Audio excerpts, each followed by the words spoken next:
ഫലാ തഅലമു നഫ്സും മാ ഉഖ്ഫിയ ലഹും മിൻ ഖുർറത്തി അഅ്യുൻ ജസാഅൻ ബിമാ കാനൂ യഅമലൂൻ.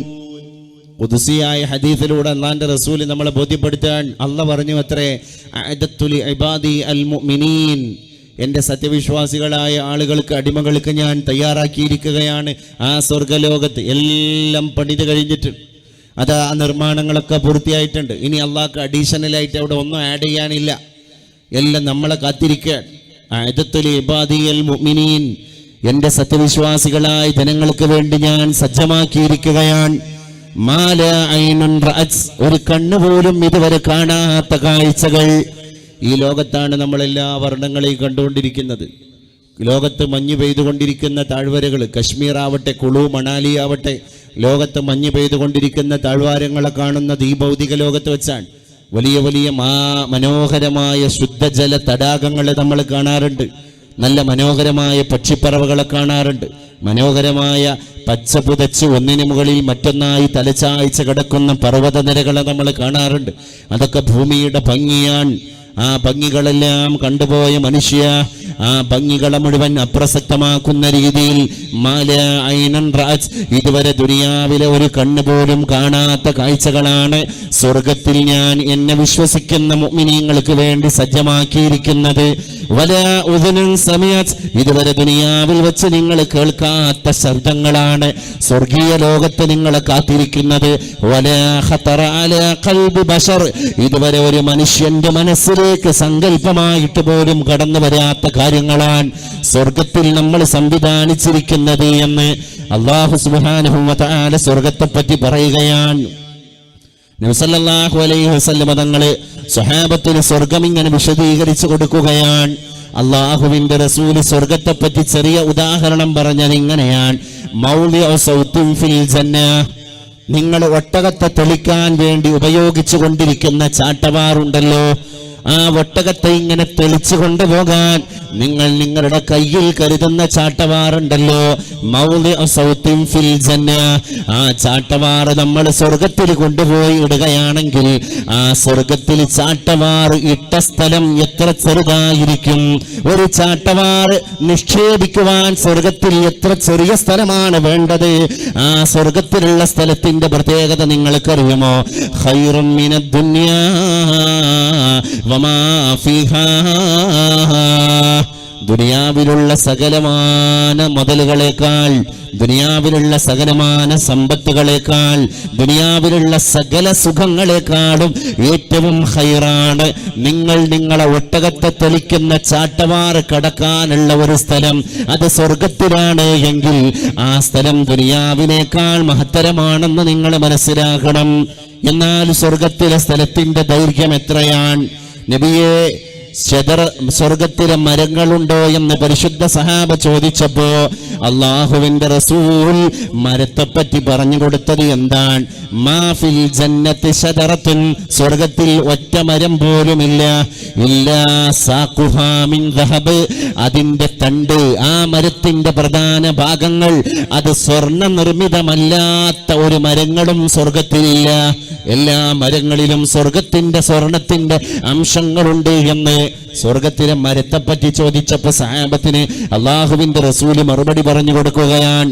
ഇന്ന ഫിൽ ജന്നത്തി ശജറത്തുൻ, സ്വർഗത്തിലെ ഒരു മരത്തെ പറ്റി നിങ്ങൾക്കറിയുമോ സഹാബ? സൈറു റാകിബിഹാ ഫീ ളില്ലിഹാ, ആ സ്വർഗത്തിന്റെ ഒറ്റ മരത്തിന്റെ ചുവട്ടിലൂടെ, ആ മരത്തിന്റെ തണലിലൂടെ ഒരു മനുഷ്യൻ ഇങ്ങനെ നടക്കുകയാണെങ്കിൽ 100 സന, 100 വർഷമാകും ആ തണല് അദ്ദേഹത്തിന് വിട്ടുകടക്കാൻ. 100 വർഷം സ്വർഗത്തിലൂടെ സഞ്ചരിച്ചാലാണ് ഒരു മരത്തിന്റെ തണല് വിട്ടുകടക്കാൻ ഒരു മനുഷ്യന് സാധ്യമാവുകയുള്ളൂ. അതാണ് സ്വർഗത്തിലെ ഒരു മരത്തിന്റെ പ്രത്യേകത. ഇങ്ങനെ കോടാനക്കോടി മരങ്ങളാണ് സ്വർഗത്തിലുള്ളത് എന്ന് അള്ളാഹുവിന്റെ റസൂൽ സ്വർഗത്തെ പറ്റി വിശദീകരിച്ചു കൊടുക്കുകയാണ്. മൂസ നബി അലൈഹി സ്വലാത്തു വസ്സലാം അള്ളാഹിനോട് ചോദിച്ചിട്ടുണ്ട്. റസൂലുള്ളാഹി പറഞ്ഞു, സഅല മൂസ അലൈഹി സലാം റബ്ബഹു യാ റബ്ബ് മാ അദ്നാ അഹ്ലിൽ ജന്നത്തി മൻസില, അള്ളാഹുവേ, സ്വർഗത്തിൽ ഏറ്റവും സ്ഥാനം കുറഞ്ഞ ആളാരാണ്? സ്വർഗത്തിലെ അനുഗ്രഹങ്ങളൊക്കെ വളരെ തുച്ഛമായി കിട്ടുന്ന, സ്വർഗത്തിലെ ആനുകൂല്യങ്ങളൊക്കെ വളരെ കമ്മിയായ മനുഷ്യൻ ആരാണ് അല്ലാഹുവേ എന്ന് ചോദിച്ചപ്പോൾ അല്ലാഹ് പറയാണ്, ഹുവ റജുലുൻ യജീഉ ബഅദമാ ഉദ്ഖില അഹ്ലുൽ ജന്നത അൽ ജന്ന. സ്വർഗത്തിലേക്ക് കടക്കാൻ യോഗ്യത നേടിയ മുഴുവൻ ആളുകളും സ്വർഗത്തിലേക്ക് കടന്നതിൻ്റെ ശേഷം ഏതോ ഒരു നന്മയുടെ കച്ചിത്തുരുമ്പ് പിടിച്ചിട്ട് എഴഞ്ഞ് മുട്ടിലെഴഞ്ഞ് സിറാത്ത് പാലം കടന്നിട്ട് അവസാനം എല്ലാവരും സ്വർഗത്തിൽ കയറിയതിന് ശേഷം ചെറിയ ഒരു യോഗ്യതയുടെ പുറത്ത് സ്വർഗത്തിൻ്റെ വാതിൽ മുട്ടുന്ന മനുഷ്യനാണ്. അള്ളാഹു അവന് സ്വർഗവാതിൽ തുറന്നു കൊടുക്കും. ഇവൻ അവസാനം വരുന്ന ആളാണ്. യുഖാലു ലഹു, എന്നിട്ട് അവനോട് പറയൂ അത്രേ, അത്തറല്ലാ അൻ യകൂന ലക മിസ്ലു മുൽക്കി മലികിൻ മിൻ മുലൂക്കി ദുനിയാ. ദുനിയാവിൽ ഒരു രാജാവിൻ്റെ കീഴിൽ ദുനിയാവ് മുഴുവൻ ആ രാജാവിന് കൊടുത്തു എന്ന് നീ സങ്കല്പിക്കുക. ദുനിയാവ് മുഴുവൻ ആ രാജാവിൻ്റെ കീഴിലാണ്.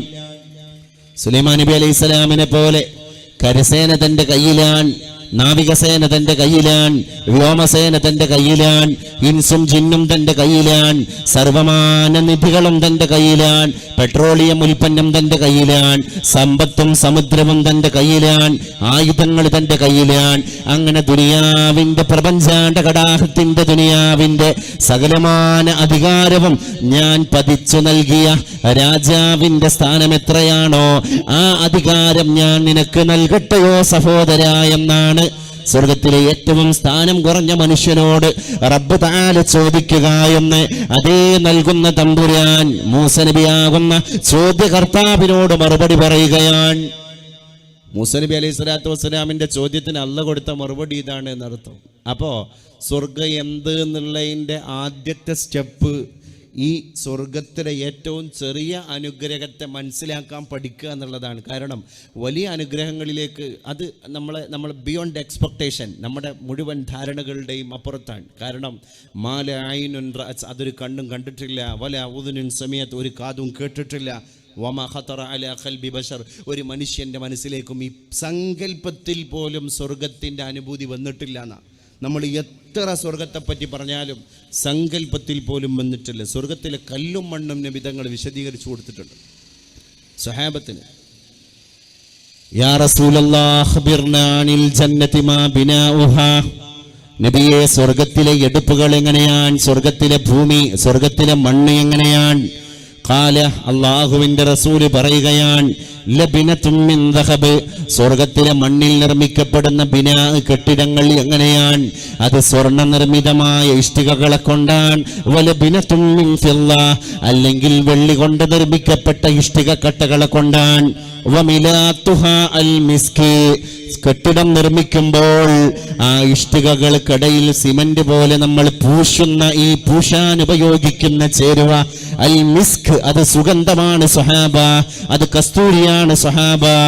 അല്ലാഹുവിൻ്റെ റസൂല് പറഞ്ഞു, ഹസ്ബാഉഹാ അൽ യാഖൂത്ത്, സ്വർഗത്തിലെ മണ്ണിലേക്ക് ഒരാൾ ഇങ്ങനെ അദ്ദേഹത്തിന്റെ കൊട്ടാരത്തിൽ നിന്ന് ഇറങ്ങുകയാണെങ്കിൽ സ്വർഗത്തിലെ മൺതരികൾ എന്താണ്, തൻ്റെ കയ്യിൽ ചെരക്കല്ലുകൾ എന്ന് സങ്കല്പിച്ച ഒരാൾ സ്വർഗത്തിലെ ചെരക്കല്ലുകൾ വാരിയാൽ അത് മുഴുവൻ അൽ യാഖൂത്ത് വൽ ലുഅ്ലു, അത് മരതകവും ഗോമേതകവും മാണിക്യവുമാണ്.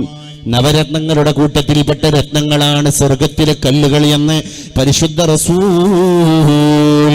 വതുർബതുഹാ, സ്വർഗത്തിലെ മണ്ണ് എന്താണ് എന്ന് നിങ്ങൾക്കറിയുമോ സഹാബ? അൽവറസു വസ്സഗ്ഫറാൻ, അത് മനോഹരമായ പച്ചപ്പട്ട് നിർമ്മിക്കാനുള്ള ഈ ദുകൂലമാണ്. അതോടുകൂടെ തന്നെ വസ്സഗ്ഫറാൻ, സഫ്രാൻ, കുങ്കുമം. മയ്യദ്ഖുലുഹ, ഈ വർണ്ണിക്കപ്പെട്ട സ്വർഗത്തിലേക്ക് ഒരാൾ പ്രവേശിച്ചാൽ യഖ്ലുദ്, അവൻ എന്നെന്നും ആ സ്വർഗത്തിലാണ്.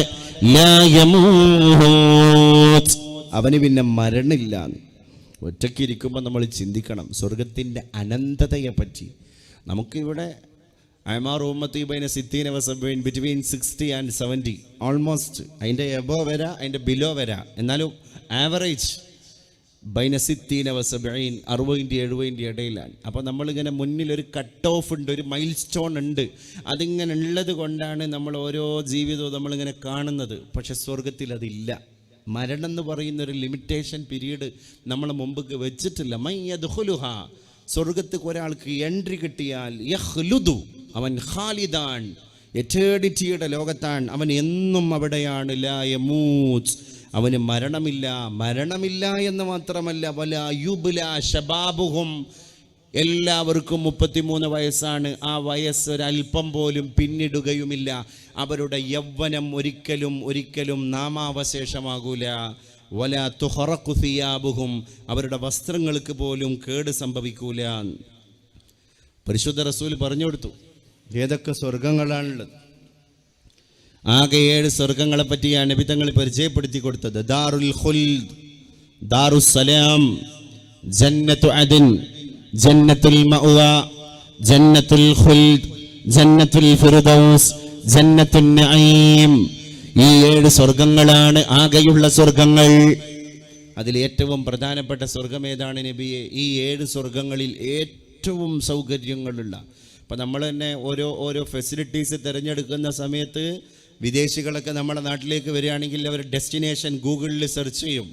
സെർച്ച് ചെയ്തതിന് ശേഷം ഇന്ന സ്ഥലത്ത്, ഇപ്പോൾ കാസർഗോഡാണെങ്കിൽ 3 സ്റ്റാർ ഫെസിലിറ്റി ഉള്ള ഹോട്ടൽ ഏതാണ്? 4 star facility, 5 star facility, 7 star, 7 നക്ഷത്ര ഹോട്ടലുകളുണ്ട്, 7 നക്ഷത്ര ഹോസ്പിറ്റലുകളുണ്ട്. കാരണം അതിലൊക്കെ തന്നെ ഫെസിലിറ്റീസിന് മാറ്റമുണ്ട്. ഓരോന്നിനും ഇത്ര സ്റ്റാർ കിട്ടണമെങ്കിൽ ഇത്രയും സംവിധാനങ്ങൾ അതിൻ്റെ അകത്ത് വേണം. അല്ലാഹു സുബ്ഹാനഹു വ തആല സ്വർഗത്തെ ഓരോ സ്റ്റാറുകളായി നിലനിർത്തിയിരിക്കുകയാണ്. ഇതിൽ ഏറ്റവും കൂടുതൽ സൗകര്യങ്ങളുള്ള സ്വർഗം ജന്നത്തുൽ ഫിർദൗസ്, ഫിർദൗസ് എന്ന് പറയുന്ന സ്വർഗമാണ്.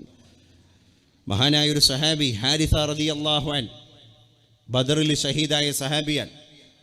യുദ്ധമെല്ലാം കഴിഞ്ഞ് ഷഹീദായ സഹാബിമാരുടെ മയ്യത്തുകളൊക്കെ തന്നെ ദഫ്ന് ചെയ്ത് എല്ലാവരെയും കൊണ്ടുപോയി മറവ് ചെയ്തതിന് ശേഷം പരിശുദ്ധ റസൂലിൻ്റെ അടുക്കലേക്ക് രാത്രി ഹാരിസ എന്ന് പറയുന്ന ഉഹുദി ബദറിൽ ഷഹീദായ സഹാബിയുടെ ഉമ്മ വന്നിട്ട് പൊട്ടി കരയാൻ. അന്ന ഉമ്മ ഹാരിസ താത്തത് റസൂലുള്ളാഹി സ്വല്ലല്ലാഹു അലൈഹി വസല്ലം വഖദ് ഹലക ഹാരിസതു യൗമ ബദർ. ബദറിന്റെ മണ്ണിൽ ഷഹീദായ ഹാരിസയുടെ ഉമ്മ വന്നിട്ട് അല്ലാഹുവിന്റെ റസൂലിന്റെ മുമ്പിൽ വന്നിട്ട് കരയുകയാണ്. ഫഖാലത് യാ റസൂലല്ലാഹ്, ആ ഉമ്മ പറഞ്ഞു, പരിശുദ്ധ റസൂലേ, ഖദ് അലിംത മൗഖിഅ ഹാരിസത മിൻ ഖൽബി, എൻ്റെ മകൻ ഹാരിസയെ ഞാൻ പൊന്നുപോലെ സ്നേഹിച്ചതാണ്. ആ മകനാണ് റസൂലേ ബദറിന്റെ മണ്ണിൽ വിട പറഞ്ഞു പോയത്. അതുകൊണ്ട് നബിയെ ഫഇൻ കാന ഫിൽ ജന്ന, എൻ്റെ മകൻ ഹാരിസ സ്വർഗത്തിലാണ് എങ്കിൽ ലം അബ്കി അലൈഹി, ഇന്ന് മുതൽ ഞാൻ ആ മകൻ വിട പറഞ്ഞു പോയതിൻ്റെ പേരിൽ കരയൂല നബിയെ. വഇല്ല, എൻ്റെ മകൻ സ്വർഗത്തിലല്ല എങ്കിൽ ഫസൗഫ തറാ മാ അസ്നാ, ഞാൻ എന്താണ് ചെയ്യാൻ പോകുന്നത് എന്ന് അങ്ങ് കാണേണ്ടി വരും റസൂലേ. ദുഃഖം കൊണ്ടാ പെണ്ണ് പറഞ്ഞു പോയതാണ്. ഫഖാല സല്ലല്ലാഹു അലൈഹി വസല്ലം, ഒരു നിമിഷം ഇങ്ങനെ സ്തബ്ധിച്ചു നിന്ന് കണ്ണടച്ചിരുന്നതിന്റെ ശേഷം അല്ലാഹുവിന്റെ റസൂല് പറഞ്ഞു, ഫഇന്നഹു ഫിൽ ഫിർദൗസിൽ അഅ്ലാ. എന്തിനാ ഉമ്മ നിങ്ങൾ പേടിക്കണത്? സ്വർഗത്തിലും അല്ല അങ്ങയുടെ മകൻ. 7 സ്വർഗത്തിൽ ഏറ്റവും കൂടുതൽ സൗകര്യങ്ങളുള്ള ഉന്നതമായ സ്വർഗമേതാണോ ആ ഫിർദൗസുൽ അഅ്ലയിലാണ് ഇന്നലെ ഞാൻ അങ്ങയുടെ മകനായ ഹാരിസയെ കണ്ടുപോയത്.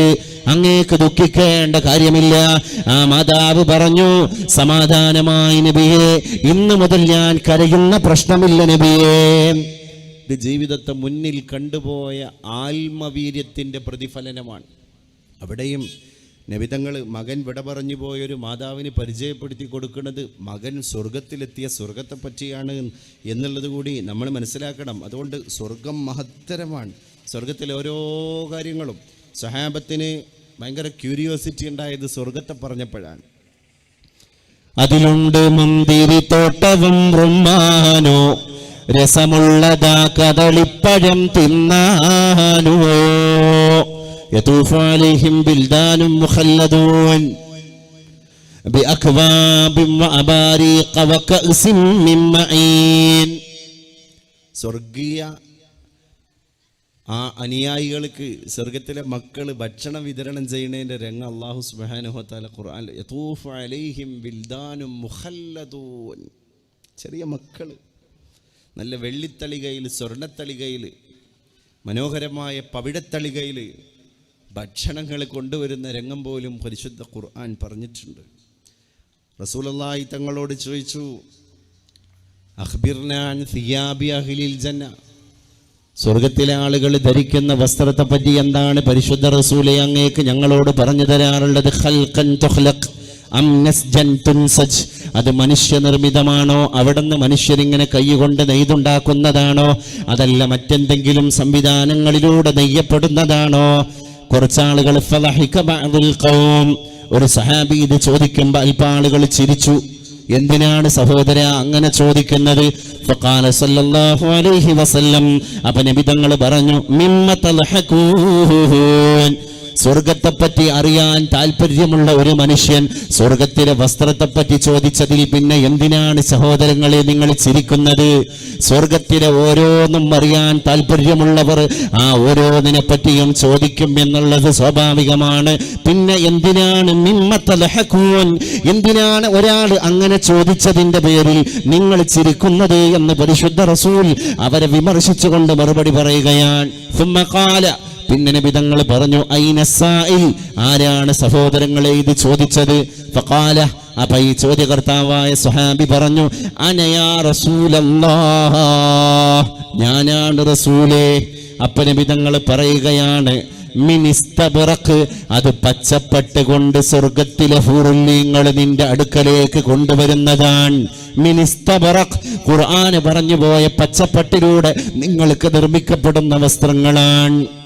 അള്ളാഹുവിന്റെ റസൂല് പറഞ്ഞുപോയി, സ്വർഗത്തിൽ പ്രവേശിപ്പിക്കപ്പെട്ട ആളുകളെ പറ്റി, യദ്ഖുലു അഹ്ലുൽ ജന്നതി അൽ ജന്ന ജുറുദ, ശരീരം മുഴുവൻ വളരെ മനോഹരമായ ആളുകളായിട്ടാണ് ആ സ്വർഗവാസികൾ സ്വർഗത്തിലേക്ക് പ്രവേശിപ്പിക്കുക.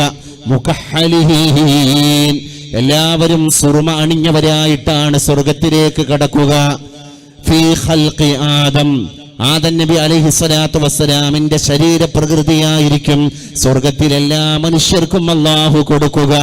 വഫീ സൂറത്തി യൂസുഫ്, യൂസുഫ് നബിയുടെ സൗന്ദര്യമായിരിക്കും സ്വർഗത്തിലെ എല്ലാ ആളുകൾക്കും അല്ലാഹു കൊടുക്കുക.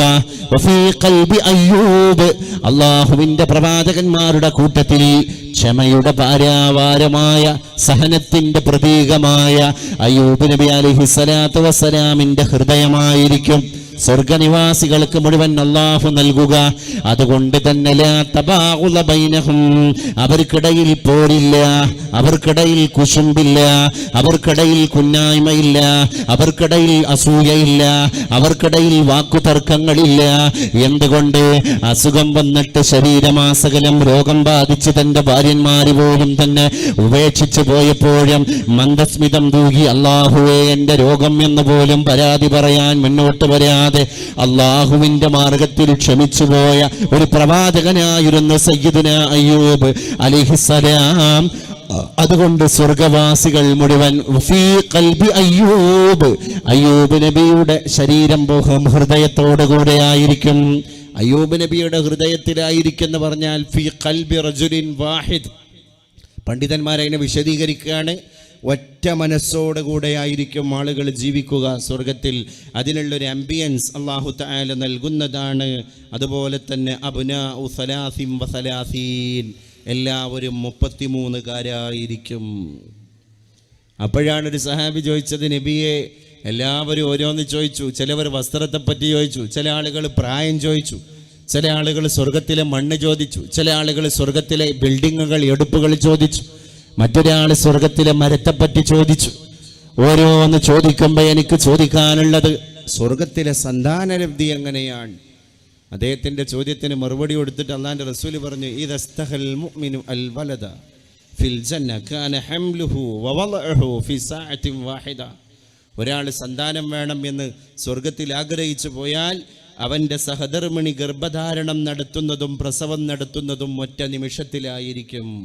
സ്വർഗത്തിൻ്റെ ഓരോ അനുഭൂതികൾ, വ്യത്യസ്ത അനുഭൂതികൾ പരിശുദ്ധമായ ഹദീസുകളിൽ കുറിക്കപ്പെട്ടത് നമ്മളൊക്കെ നമ്മുടെ മക്കൾക്ക് പകർന്നു നൽകണം. കാരണം അള്ളാഹു നരകത്തിലേക്കിടും, അള്ളാഹു തീയിലേക്കിടും, അവൻ്റെ ശിക്ഷ കഠിനമാണ്, അവൻ്റെ ശിക്ഷ കഠോരമാണ്. ഇങ്ങനെ പറഞ്ഞൊരു ഭാഗത്ത് ഇങ്ങനെ എന്താ പറയുക, ഭയവിഹ്വലരായി നിർത്തുന്ന ഒരു ദഅവത്ത് മാത്രമല്ല ഇസ്ലാമിൻ്റെ കയ്യിലുള്ളത്. അള്ളാഹുവിന് റഹീം എന്നും റഹ്മാൻ എന്നും ലത്തീഫ് എന്നും റഊഫ് എന്നൊക്കെ ഉള്ള ഒരുപാട് സിഫത്തുകളുണ്ട്. അള്ളാഹിൻ്റെ ജബ്ബാറും ഖഹാറും മാത്രം നമ്മൾ മക്കളെ പഠിപ്പിച്ചാൽ പോരാ. അള്ളാഹു റഹ്മാനാണ്, അള്ളാഹു റഹീമാണ്, അള്ളാഹു ലത്തീഫാണ്, അള്ളാഹു റഊഫാണ്, അള്ളാഹു ഏറ്റവും വലിയ കൃപാലുവാണ്, ദയാലുവാൻ. ആ ദയയുടെ പര്യായമാകുന്ന റബ്ബിനെയും ആ റബ്ബിൻ്റെ ദീനിനെയും നമ്മൾ മക്കളെ ബോധ്യപ്പെടുത്തുക. അങ്ങനെ സ്വർഗത്തെ പറഞ്ഞു കൊടുക്കുക. ഞാൻ പറയാണ്, ചെറുപ്പകാലത്തിലുള്ള ശീലം മറക്കുമോ മാനൂഷനുള്ള കാലം? കാരസ്കരത്തിൻ കുരു പാലിലിട്ടാൽ കാലാന്തരെ കൈപ്പു ശമിപ്പതുണ്ടോ? ഒരു മാതാവ് രാക്കഥയായിട്ട് മക്കൾക്ക് സ്വർഗത്തിൻ്റെ അനുഭൂതിയോ മറ്റ് ചരിത്രത്തിൻ്റെ ശ്ലതചിന്തകളോ ശകലങ്ങളോ പറഞ്ഞു കൊടുക്കുമ്പോൾ അതൊരു കുട്ടിയുടെ മനസ്സിൽ ശിലയിൽ കൊത്തിവെക്കപ്പെട്ട പോലെ അത് അദ്വിതീയമായിട്ട് അവിടെ നിലനിൽക്കും. ആ കുട്ടി ഭാവിയിൽ ഒരു വലിയ യുവാവായി, ഒരു മധ്യവയസ്കനായി. അവനൊരു ഊടുവഴിയിലൂടെ നടന്നുകൊണ്ടിരിക്കുമ്പോൾ ളുഹാ നമസ്കാരത്തിൻ്റെ സമയമായിട്ടുണ്ടെങ്കിൽ ആരാധനാലയം മുന്നിൽ കണ്ട അവൻ അംഗസ്നാനം ചെയ്യാൻ വേണ്ടി സ്നാനഘട്ടത്തിലേക്ക് പോയി വുളൂഎടുത്ത് പള്ളിയിൽ കയറി 2 റക്അത്ത് നിസ്കരിച്ച്, അള്ളാഹുവേ ഇത് പ്രതിഫലമായിട്ട് നീ എനിക്ക് സ്വർഗം തരണേ, എൻ്റെ ഉമ്മ എന്നെ ചെറുപ്പത്തിൽ പറഞ്ഞു തന്ന് പരിചയപ്പെടുത്തിയ ആ സ്വർഗമുണ്ടല്ലോ തമ്പുരാനെ, അത് കിട്ടാനാണല്ലോ നമ്മൾ ഈ പണിയെടുക്കുന്നത്. നമ്മൾ മജ്‌ലിസുൻ നൂർ നടത്തുന്നത് അത് കിട്ടാനാണ്, നമ്മൾ മജ്‌ലിസുൽ ഇൽമ് നടത്തുന്നത് അത് കിട്ടാനാണ്, നമ്മൾ വഅള് പറയുന്നത് അതിനാണ്, വഅള് കേൾക്കുന്നത് അതിനാണ്, എല്ലാം സ്വർഗം കിട്ടാനാണ്. റമദാൻ വരുന്നു എന്ന് നമ്മൾ പറയാൻ, റമദാൻ വരുമ്പോൾ നമ്മൾ കഷ്ടപ്പെടുന്നത് എന്തിനാ? സ്വർഗം കിട്ടാനാണ്. കാരണം ഓരോ 10 ഓരോന്നിനാണെങ്കിൽ 30 ദിവസവും ചോദിക്കേണ്ട ഒരു ചോദ്യമുണ്ട്. അഷ്ഹദു അല്ലാ ഇലാഹ ഇല്ലല്ലാഹ് അസ്തഗ്ഫിറുല്ലാഹ്, അല്ലാഹുവേ നീ പുറത്തു തരണേ. എന്നിട്ട് അസ്അലുക്കൽ ജന്ന, ഞാൻ നിന്നോട് സ്വർഗം തേടുകയാണ്. വ അഊദു ബിക മിനന്നാർ, നരകത്തിൽ നിന്ന് കാവലിനെ തേടുകയാണ്. അതിനാണ് നമ്മുടെ ജീവിതത്തിൻ്റെ ആത്യന്തിക ലക്ഷ്യം, അതാണ്.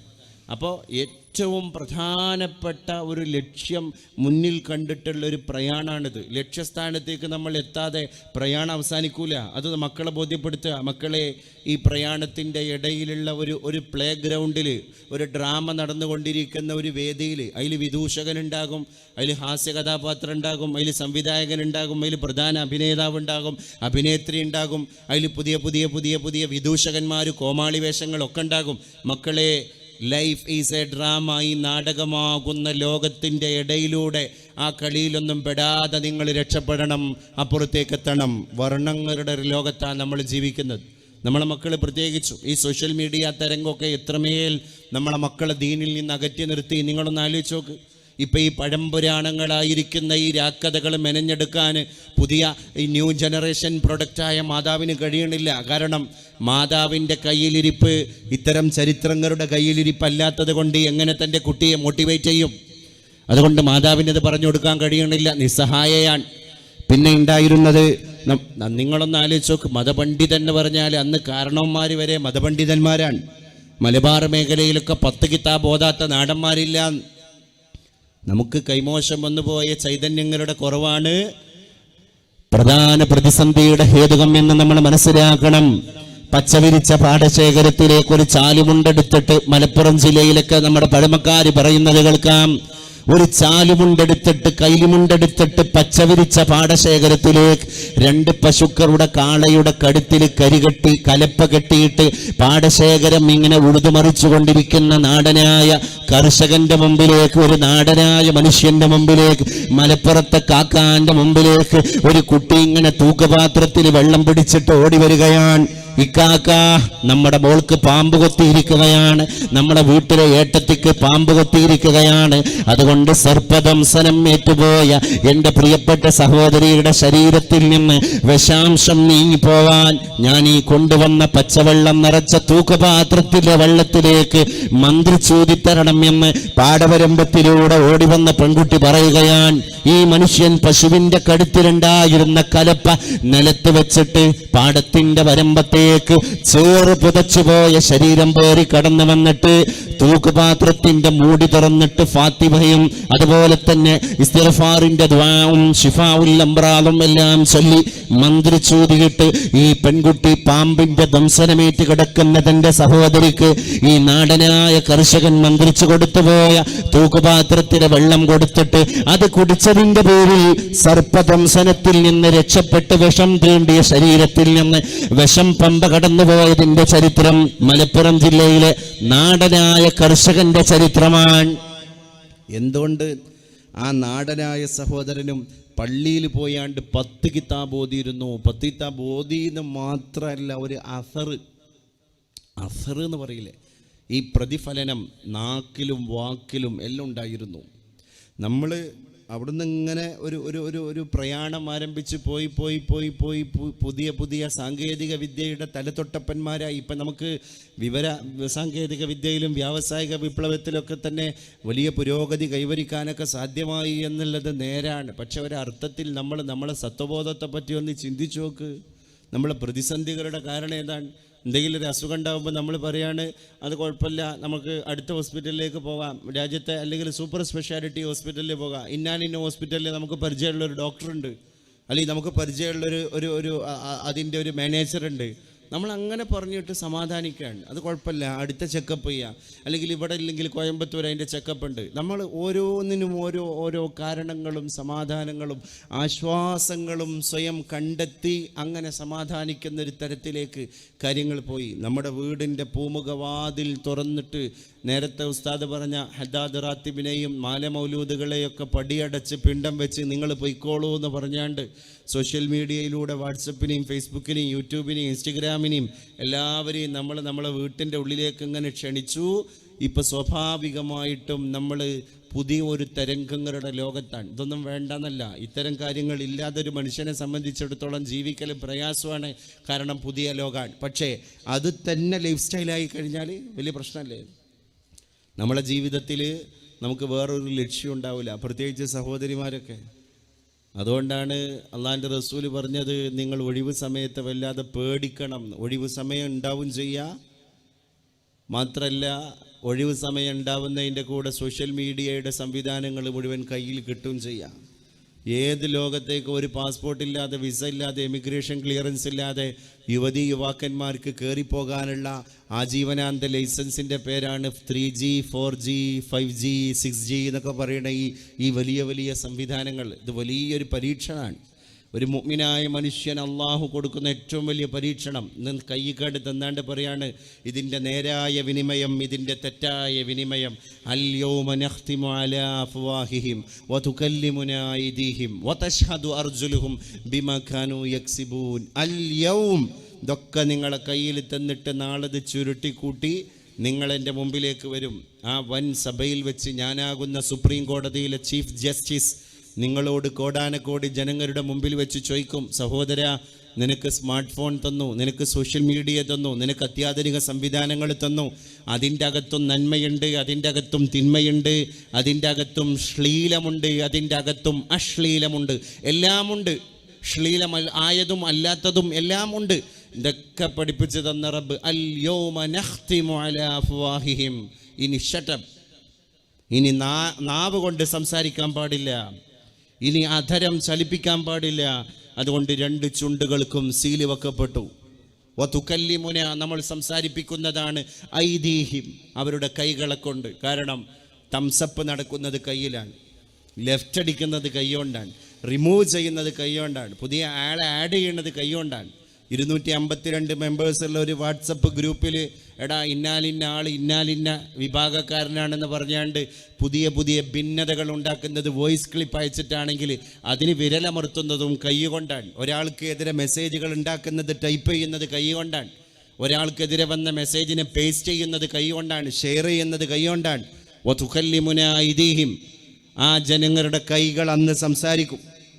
എല്ലാം കൈയാണ്, എല്ലാം കൈയാണ്. ലോകത്ത് വിരൽ തുമ്പുകളാണ് വിപ്ലവങ്ങളെ നിയന്ത്രിച്ചു കൊണ്ടിരിക്കുന്നത്.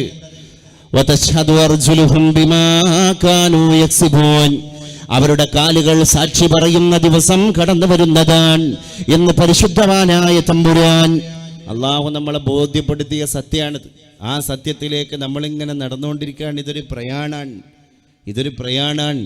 പോവണ്ടയോ സഹോദരാ പരലോകത്തെങ്ങും പാർക്കുവാൻ, പോകും വഴിക്കുള്ള ഭക്ഷണം പൊതിയിൽ നിറക്കുവീക്ഷണം. പരലോകത്തേക്കുള്ള പ്രയാണത്തിലാണ് നമ്മളെല്ലാവരും. പോകുന്ന വഴിയിൽ ഭക്ഷണം നമ്മൾ തയ്യാറാക്കണം. ഏതാണ് ആ ഭക്ഷണം? അത് അഅ്മാലു സ്വാലിഹ. ഇന്ന ലില്ലാഹി ഇബാദൻ ഫുതനാ طلقوا الدنيا وخافوا الفتنة نظروا فيها ولما علموا أنها ليست لحي وطنا جعلوها لجة واتخذوا صالح الأعمال فيها سفنا. അള്ളാഹുവിന് ഒരു പറ്റം പണ്ഡിതന്മാർ ഔലിയാക്കളുണ്ടായിരുന്നു. അവരുടെ പ്രത്യേകത തൊല്ലഖുദ്ദുനിയ, അവർ ദുനിയാവിനെ തൊലാക്കില്ല എന്നുള്ളതാണ്. നമ്മൾ ദുനിയാവിനെ തൊലാക്കില്ലാനുള്ള സമയം എപ്പോഴോ. അദ്ദുനിയ ദാറുമല്ല ദാറുലഹു എന്നാണ്. ഇവിടെ വീടുള്ളവൻ അവിടെ വീടില്ല, അവിടെ വീടുള്ളവൻ ഇവിടെയും വീടില്ല എന്ന് പറഞ്ഞാൽ ഇതാണ് എൻ്റെ ശാശ്വതീകത്വത്തിൻ്റെ ലോകം എന്ന് വിചാരിച്ചിട്ട് ഖബറില്ല, മഹ്ശറില്ല, അല്ലെങ്കിൽ അതൊക്കെ വരുമ്പോൾ കാണാം എന്ന സങ്കല്പത്തോടെ മുന്നോട്ട് പോവുകയാണെങ്കിൽ നമുക്ക് അവിടെ വീടില്ല. അങ്ങനെയല്ല, നേരത്തെ വീട് റിസർവ് ചെയ്ത ആൾക്കാരായിരുന്നു നമ്മുടെ ഔലിയാക്കന്മാർ. അവിടെ വീട് റിസർവ് ചെയ്യാം. അതിന് കുറേ സങ്കല്പങ്ങൾ ചിലപ്പോൾ ചിന്തയിലേക്ക് കൊണ്ടുവേണ്ടി വരും. ഒരു വലിയ മുത്തസവ്വിഫായ മനുഷ്യനെ പറ്റി ചരിത്രത്തിൽ കണ്ടിട്ടുണ്ട്. അദ്ദേഹത്തിൻ്റെ അനുയായികൾ പറഞ്ഞതാ, എന്ത്, ഈ മനുഷ്യൻ എന്ത് ചെയ്യും, അദ്ദേഹത്തിൻ്റെ സ്വന്തം നാട്ടിലെ പള്ളിക്കാട്ടിക്ക് പോവും. എന്നിട്ട് ഖബർ കുഴിക്കുന്ന ആളോട് പൈസ കൊടുത്തിട്ട്, ആ ഖബർ കുഴിക്കുന്ന ആൾക്ക് പൈസ കൊടുത്തിട്ട് അദ്ദേഹത്തിന് കിടക്കാനുള്ള സ്ഥലം അദ്ദേഹം പള്ളിക്കാട്ടിൽ കണ്ടുവച്ചിട്ടുണ്ട്. സിയാറത്തിനൊക്കെ എല്ലാവർക്കും പെട്ടെന്ന് വരാൻ പറ്റുന്നൊരു സ്ഥലം. ആ സ്ഥലം മഹല്ല് കമ്മിറ്റിക്കാരെ പറഞ്ഞ് കൺവിൻസ് ചെയ്യിപ്പിച്ച് അതിന് എത്രയാണോ വില കൊടുക്കേണ്ടത് അതിനുള്ള വില കൊടുത്ത്, ഖബർ കുഴിക്കാനുള്ള വില കൊടുത്ത്, ക്യാഷ് കൊടുത്തിട്ട് 6 അടി മണ്ണ് കുഴിപ്പിച്ചു വെച്ചു ഇദ്ദേഹം. എന്നിട്ട് എല്ലാ ദിവസവും മഗ്‌രിബ് നമസ്കാരം കഴിഞ്ഞിട്ട് ഇദ്ദേഹം നേരെ ആ ഖബറിലേക്ക് പോകുന്ന, ആ ഖബറിൽ കിടക്കുമത്രേ. ആ ഖബറിൽ ഇങ്ങനെ ചെരിഞ്ഞ് കിടന്നിട്ട് അദ്ദേഹം സ്വന്തം നഫ്സിനോട് സാങ്കല്പികമായിട്ട് അദ്ദേഹം പറയുമത്രേ, ഞാൻ മരിച്ചിട്ടുണ്ട്, മുൻകർ നക്കീറുമാർ വരാണ്ട്. അതിൻ്റെ ഇടയിൽ ഇതെങ്ങനെ ചിന്ത കൊടുത്തിട്ട് ചോദ്യത്തിന് ഉത്തരം പറയുകയാണ് ഇദ്ദേഹം തന്നെ സങ്കല്പത്തിലൂടെ. അവസാനം പറയാണ്, റബ്ബി ലൗല അഖർതനി ഇലാ അജലിൻ ഖരീബ് ലഅസ്വദ്ദഖ വഅകും മിനസ് സ്വാലിഹീൻ. അല്ലാഹുവേ, ഒന്നുകൂടി ഞാനിപ്പം മരിച്ച് എൻ്റെ ബന്ധുക്കളൊക്കെ എന്നെ ഖബറിൽ കൊണ്ടുവച്ച് എന്നെ മൂടുകല്ല് വെച്ച് അതിൻ്റെ മുകളിൽ മണ്ണിട്ട്, മിൻഹാ ഖലഖനാക്കും ഒരു പിടി, വഫീഹാ നുഈദുക്കും 2 പിടി, വമിൻഹാ നുഖ്രിജുക്കും മിൻ താറത്തുൻ നുഖറ ഒടുക്കത്തെ പിടി മണ്ണിട്ട് അവരെൻ്റെ മീസാൻ കല്ല് നാട്ടി ഒരു മൈലാഞ്ചി കൊമ്പൊക്കെ വെച്ച് അതിൻ്റെ മുകളിൽ കുറച്ച് വെള്ളം അങ്ങനെ ഒഴിച്ചിട്ട് അസ്സലാമു അലൈക്കും യാ അഹ്ലൽ ഖുബൂർ എന്ന് പറഞ്ഞ് അവർ പോയി. അപ്പം ഞാൻ എൻ്റെ റബ്ബിനോട് സംസാരിക്കുകയാണ് ഖബറിൽ വെച്ച്, ലൗലാ അഖർതനി ഇലാ അജലിൻ ഖരീബ്, അല്ലാഹുവേ ഇനിയൊരു ചാൻസ് എനിക്ക് നീ ദുനിയാവിൽ തരുമോ? നീ ബർസഖിയായ ലോകത്ത് നിന്ന് വീണ്ടും ദുനിയവിയായ ലോകത്തേക്ക് എന്നെ ഒന്ന് മടക്കുമോ? ലഅസ്വദ്ദഖ, ഞാൻ സ്വദഖ ചെയ്ത് നല്ല മനുഷ്യനായി ജീവിച്ചോളാം. വഅകും മിനസ് സ്വാലിഹീൻ, ഞാൻ സ്വാലിഹീങ്ങളിൽ പെട്ട ഒരാളായിക്കോളാം. അപ്പോൾ അള്ളാഹു ഇയാളോട് പറയുകയാണത്രേ, നഅം, ആയിക്കോട്ടെ സഹോദര, നിനക്ക് നീ ഇങ്ങനെ ഒരു ചോദ്യം ഉന്നയിച്ചത് പ്രകാരം ഞാൻ വീണ്ടും ഒരു സെക്കൻഡ് ലൈഫിനുള്ള ചാൻസ് തന്നിരിക്കുകയാണ്. അത് സങ്കല്പിച്ച് ഈ മനുഷ്യൻ തന്നെ ഖബറിന്ന് കണ്ണിങ്ങോട്ട് പൊക്കും, ഉയരും.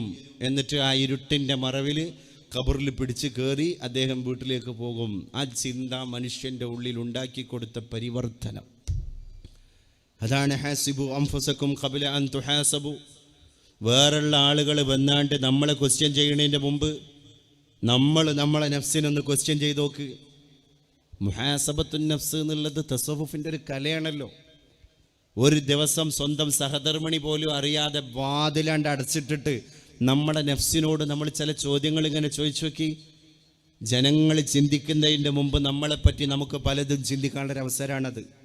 കാരണം നമ്മളെപ്പറ്റിയുള്ള ഒരു വിവരം അവസാനമായി കേൾക്കുന്ന ആളായിരിക്കും നമ്മൾ.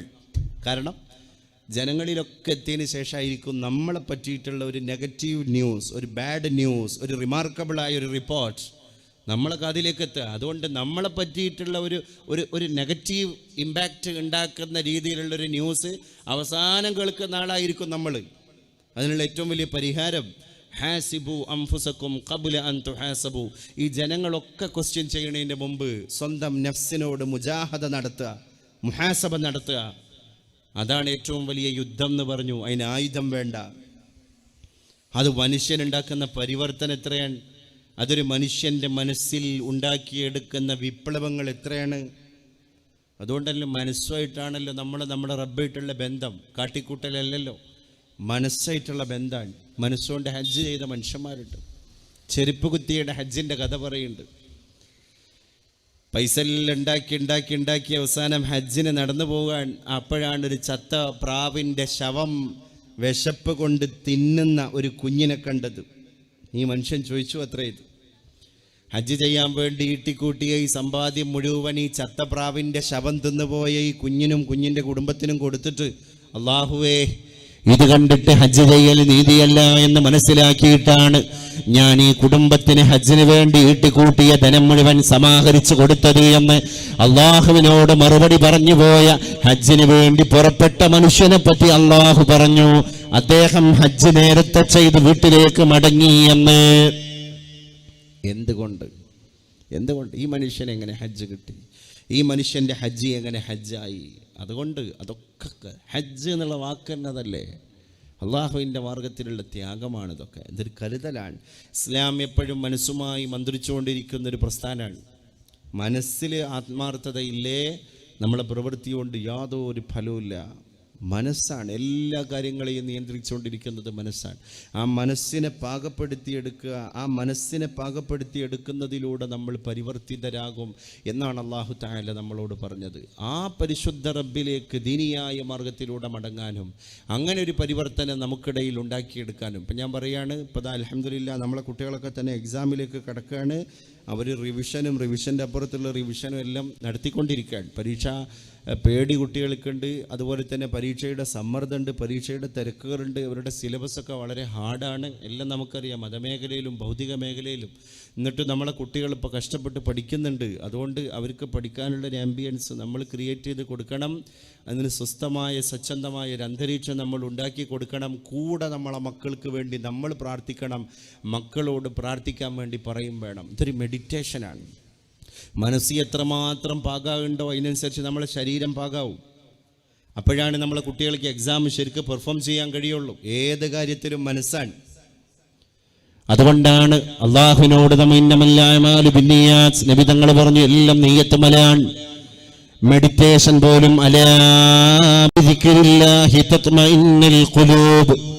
അള്ളാഹുവിനെ ഓർക്കൽ കൊണ്ടാണ്, നിങ്ങൾക്ക് ദൈവസ്മരണ കൊണ്ടാണ് സമാധാനം കിട്ടുന്നത്. റബ്ബിന്റെ മാർഗത്തിൽ നിന്നുള്ള സമാധാനം പോലും റബ്ബിനെ ഓർക്കലിലൂടെയാണ്. ഒരൊറ്റ നിസ്കാരത്തെ സമാധാനത്തിന്റെ മാർഗമാക്കി മാറ്റാൻ നമുക്ക് സാധ്യമാകേണ്ടതുണ്ട്. നിസ്കാരം ഒരു മെഡിറ്റേഷൻ കൂടിയാണ്. കാംബ്രിഡ്ജ് യൂണിവേഴ്സിറ്റിയിലെ മെഡിക്കൽ സയൻസിൻ്റെ അപ്പോസരന്മാർ, സയൻറ്റിസ്റ്റുകൾ പഠനം നടത്തി ധ്യാനം ചെയ്യുന്ന ആൾക്കാരുടെ രക്തെടുത്തു. യാതൊരു ഈശ്വര വിശ്വാസമില്ലാതെ ജീവിക്കുന്ന കുറേ ആൾക്കാരുണ്ടായിരുന്നു. തോന്നിയ പോലെ ജീവിക്കാം, അങ്ങനെ ഒരു ഈശ്വരനൊന്നുമില്ല. ആരൊക്കെ ജനിക്കുന്നു, ആരൊക്കെ മരിക്കുന്നു, പ്രകൃതി അങ്ങനെയാ, അല്ലാതെ അവിടെ ഒരു ദൈവമൊന്നുമില്ല എന്ന് പറഞ്ഞ് ജീവിക്കുന്ന കുറച്ച് ആൾക്കാരുണ്ടായിരുന്നു. അവർക്ക് പിന്നെ തോന്നിയ പോലെ ജീവിച്ചാൽ മതിയല്ലോ. അങ്ങനത്തെ കുറച്ച് ആളുകളുടെ രക്തം പരിശോധന നടത്തി. അതിൽ ഈ ധ്യാനപരവശരായി ആത്മീയതയോട് ജീവിക്കുന്ന ആളുകളുടെ രക്തത്തിൽ ലാക്റ്റേറ്റിൻ്റെ അളവുകൾ നന്നായി കുറഞ്ഞതായിട്ട് കണ്ടു. ഈ ലാക്റ്റേറ്റിൻ്റെ അളവ് കൂടിക്കഴിഞ്ഞാൽ മാനസിക രോഗം മനുഷ്യനുണ്ടാകും, മാനസിക സ്വസ്ഥത കുറയും, അസ്വസ്ഥത കൂടും. ഉടനെ തന്നെ ഇവർ പറഞ്ഞു, മെഡിറ്റേഷൻ, ധ്യാനം, ഒരു ദിവസം ഒരു 40 മിനിറ്റെങ്കിലും ധ്യാനം ഏതൊരു മനുഷ്യനും അത്യാവശ്യമാണ്. നമ്മൾ 5 വക്ത നിസ്കാരം ഒന്ന് എടുത്തു നോക്കൂ നിങ്ങൾ, എത്ര കൃത്യമാണ്. അതിൽ ഉസല്ലി ഫർള സ്വലാത്തിൽ ളുഹ്രി 4 റകഅത്തിൻ മഅൽ ഇമാമി മുതവജ്ജിഹൻ ലിൽ ഖിബ്ലത്തി അദാഅൻ ലില്ലാഹി തആല എന്ന് പറയുമ്പോൾ ചിന്ത എവിടെയെങ്കിലും തെറിച്ച് പോയിട്ട് കാര്യമല്ല. ഇതെവിടെ കോൺസെൻട്രേറ്റ് ചെയ്യപ്പെടണം? വുളൂഇൽ നിന്ന് തുടങ്ങണം ആ ആത്മാർത്ഥത. കാരണം വുളൂ എന്ന് പറയുന്നത് മിഫ്താഹുസ്സലാ, നിസ്കാരത്തിലേക്ക് കടക്കാനുള്ള കീയാണ്, ചാവിയാണ്. ആ ചാവി ശരിയല്ലെങ്കിൽ എങ്ങനെ നിങ്ങൾക്ക് പൂട്ട് തുറക്കാൻ കഴിയും എന്നാണ് റബ്ബിൻ്റെ ചോദ്യം. ആ വുളൂ പെർഫെക്റ്റ് ആകുന്നതോടുകൂടെ മനുഷ്യൻ പകുതി ബാലൻസ്ഡായി. പിന്നെ അള്ളാഹുവിൻ്റെ മുമ്പിലേക്ക് അവൻ കടക്കാൻ. അതൊരു മെഡിറ്റേഷനാണ്. ശരിക്ക് സുജൂദിൻ്റെ സ്ഥാനത്തേക്ക് നോക്കണം. മയ്യത്ത് നിസ്കാരത്തിൽ പോലും സുജൂദിൻ്റെ സ്ഥാനത്തേക്കാണ് നമ്മൾ നോക്കേണ്ടത്. അപ്പോൾ ആളുകൾ വളരെ കുറവാണ്. സഫ് ഇങ്ങനെ അടുപ്പിച്ച് നിൽക്കേണ്ട ആവശ്യമില്ല എങ്കിൽ നമ്മൾ സാധാരണ പള്ളിയിൽ ജമാഅത്തായി നിസ്കരിക്കുമ്പോൾ എത്ര വീതിയിലും വിസ്താരത്തിലുമാണോ സഫ് നിൽക്കാറുള്ളത്, അതേ നീളത്തിൽ തന്നെ ഗ്യാപ്പ് കൊടുത്തിട്ട് തന്നെ മയ്യത്ത് നിസ്കാരത്തിനും സഫ് നിൽക്കണം. ആളുകൾ പള്ളിയിൽ ആളുകളെ കൊണ്ട് പള്ളി വീർപ്പ് മുട്ടിയ ഒരു കണ്ടീഷൻ വരുമ്പോൾ മാത്രമാണ് സഫ് അടുപ്പിക്കേണ്ട കാര്യമുള്ളൂ. കാരണം മയ്യത്ത് നിസ്കാരത്തിൻ്റെ മസലയിലും പറയുന്നത് മയ്യത്ത് നിസ്കരിക്കുന്ന ആൾ നോക്കേണ്ടത് സുജൂദിൻ്റെ സ്ഥാനത്തേക്കാണ്. ഇവൻ്റെ നേരെ മുമ്പിൽ ആൾക്കാർ സഫ് കെട്ടിയാൽ എങ്ങനെ ഇവൻ സുജൂദിൻ്റെ സ്ഥാനത്തേക്ക് നോക്കുക? അപ്പം അങ്ങനത്തെ ഒരു കണ്ടീഷനിൽ മാത്രമേ നമ്മൾ സഫ് അടുപ്പിച്ച് നിൽക്കേണ്ട ആവശ്യമുള്ളൂ. ഈ സുജൂദിൻ്റെ സ്ഥാനത്തേക്ക് നോക്കുമ്പോൾ മനുഷ്യന് കോൺസെൻട്രേഷൻ പതറൂല. എന്നിട്ട് അവൻ ഒരേ റബ്ബിൻ്റെ മുമ്പിൽ ഇങ്ങനെ അവൻ്റെ മനസ്സിനെ പാകപ്പെടുത്താൻ. ഇന്ന സലാത്തി വ നുസുക്കി വ മഹ്യായ വ മമാതി ലില്ലാഹി റബ്ബിൽ ആലമീൻ ലാ ശരീക ലഹു വ ബിദാലിക ഉമിർതു വ അന മിനൽ മുസ്ലിമീൻ. ഫാത്തിഹ, സൂറത്ത്, റുക്കൂ, ഇഅ്തിദാൽ, സുജൂദ്, ഖിയാം. നിങ്ങൾ ഓരോ ആക്ടിവിറ്റീസും നിസ്കാരത്തിലെ മൂവ്മെൻറ്റും നമ്മളൊന്ന് പരിശോധിച്ച് നോക്ക്. യോഗയിലെല്ലാ ആസനങ്ങളും വന്നു എന്ന് മാത്രമല്ല, നമ്മളെ ചിന്ത, നമ്മുടെ ബ്രീത്തിങ്, നമ്മളെ കൈ കെട്ടൽ, നമ്മുടെ കാലുവെക്കൽ, നമ്മുടെ മനസ്സ്. ഒരു ദിവസം 5 വക്ത് നിസ്കാരം പൂർത്തീകരിച്ച മനുഷ്യൻ ഈ പറഞ്ഞ രീതിയിൽ അള്ളാനെ മാത്രം മനസ്സിൽ ധ്യാനിച്ചിട്ട് സലാം വീട്ടുന്ന ആളാണെങ്കിൽ ഉറപ്പാണ് അവൻ്റെ രക്തത്തിലെ ലാക്റ്റേറ്റിൻ്റെ അളവുകൾ വീണ്ടും കുറയും. അവൻ്റെ മനസ്സിന് നല്ല പ്യൂരിറ്റി ഉണ്ടാകും. ഡോക്ടർ അലക്സാണ്ടർ ജേക്കബിൻ്റെ മുൻ DGP ഓഫ് കേരള പോലീസ് അദ്ദേഹത്തിൻ്റെ പ്രസംഗത്തിൽ അദ്ദേഹം പറഞ്ഞു, ഭയഭക്തിയോടുകൂടെ നിസ്കരിക്കുന്ന മുസ്ലിങ്ങൾ മോർ ഇൻ്റലിജൻ്റ് ആയിട്ട് ഞങ്ങൾക്ക് കാണാൻ സാധിച്ചിട്ടുണ്ട്, ഞങ്ങൾ പോലീസ് ഉദ്യോഗസ്ഥർക്കിടയിൽ പോലും എന്ന് അദ്ദേഹം പറഞ്ഞു. എന്ന് പറഞ്ഞാൽ പോലീസ് ഉദ്യോഗസ്ഥർക്കിടയിൽ തന്നെയുള്ള ഭയഭക്തിയോടുകൂടെ കൃത്യമായിട്ട് നിസ്കരിക്കുന്ന മുസ്ലിം പോലീസുകാരുടെ കയ്യിലേക്ക് ഞങ്ങൾ ഏതെങ്കിലും കേസുകൾ ഏൽപ്പിച്ചു കൊടുക്കുകയാണെങ്കിൽ അവർ വളരെ കൃത്യമായിട്ട് കേസിന് സോളിഡ് എവിഡൻസ് കണ്ടെത്തുന്നതായിട്ട് ഞങ്ങൾക്ക് കാണാൻ സാധിച്ചു. എത്ര പ്രയാസമുള്ള കോംപ്ലിക്കേറ്റഡ് ആയ കേസാണെങ്കിലും അവരതിൻ്റെ കെട്ടുകുടുക്കുകൾ അഴിച്ചിട്ട് മുന്നോട്ട് പോകുന്നത് ഞങ്ങൾക്ക് കാണാൻ സാധിച്ചു. എന്തുകൊണ്ട്? അവർ ആ കൃത്യമായ ധ്യാനമാകുന്ന നിസ്കാരം കയ്യിലുള്ളവരായതുകൊണ്ട് എന്ന് പറഞ്ഞത് കേരള പോലീസിന് നേതൃത്വം കൊടുത്ത മുൻ DGP